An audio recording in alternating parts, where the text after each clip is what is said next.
दोस्तों, हमारे ग्रंथों और वेदों से हमें अनमोल ज्ञान प्राप्त होता है।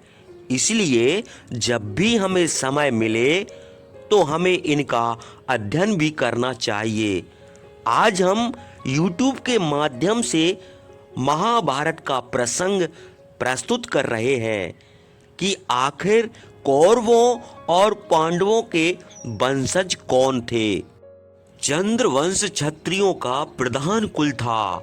पुराणों के अनुसार प्रजापति ब्रह्मा से अत्रि, अत्रि से चंद्रमा, चंद्रमा से बुध और बुध से पुरुरवा, पुरुरवा से आयु, आयु से नहुस तथा नहुस से याति उत्पन्न हुए। इन सभी का वंश बृहद रूप से आगे बढ़ा। याति के छोटे पुत्र का नाम पुरु था। दुष्यंत राजा पुरु के वंशज थे। एक दिन उन्होंने जंगल में शिकार करते समय शकुंतला को देखा और उस पर मोहित हो गए।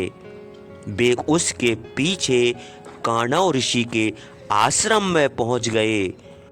पूछने पर काणव ऋषि ने शकुंतला के बारे में उन्हें बताया।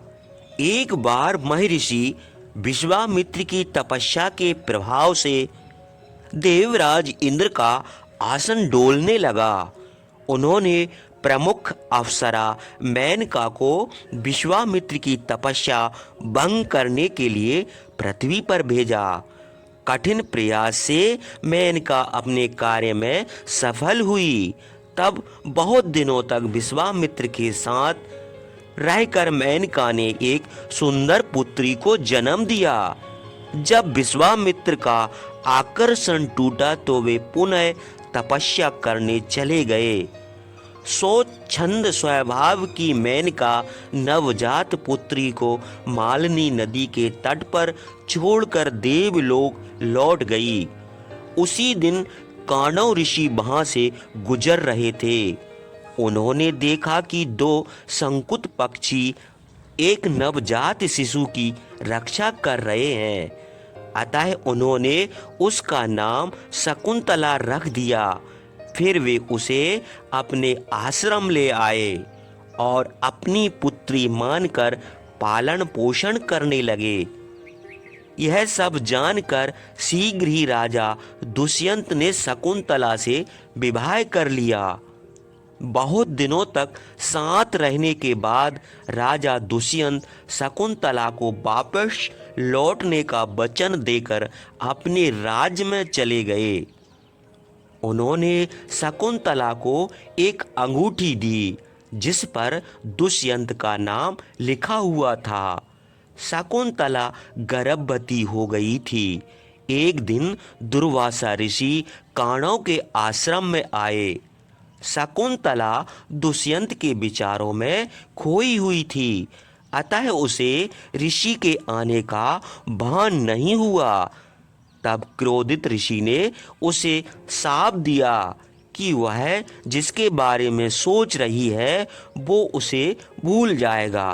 क्षमा मांगने पर दुर्वासा ऋषि ने कहा कि अगर वह उस व्यक्ति द्वारा दी गई वस्तु उसे दिखा देगी तो उसे सब याद आ जाएगा। शकुंतला राजा दुष्यंत से मिलने के लिए नौका द्वारा उनके नगर की ओर चल पड़ी, मगर रास्ते में उसकी अंगूठी नदी में गिर गई और एक मछली उसे निगल गई। शकुंतला दुष्यंत के दरबार में पहुंची, लेकिन वे उसे पहचान नहीं पाए। वह आश्रम में लौट आई। वहीं उसके पुत्र भरत का जन्म हुआ। वह अंगूठी एक मछुआरे को मिली। मछुआरा उसे राजा दुष्यंत के पास ले गया। अंगूठी देखकर राजा दुष्यंत को सब कुछ याद आ गया। वे शकुंतला से मिलने के लिए निकल पड़े। उन्होंने जंगल में एक बालक को शेर के बच्चे के साथ खेलते हुए देखा। वह शकुंतला और दुष्यंत का पुत्र भरत था। बाद में भरत महान राजा बने। कौरव और पांडव उन्हीं के वंशज थे। तो दोस्तों, अब आप जान गए होंगे कि कौरव और पांडव के वंशज कौन थे। अगर आपको हमारी प्रस्तुति अच्छी लगे तो लाइक और शेयर ज़रूर करें और हमारे चैनल को भी सब्सक्राइब करें। जय श्री कृष्णा, जय श्री कृष्णा।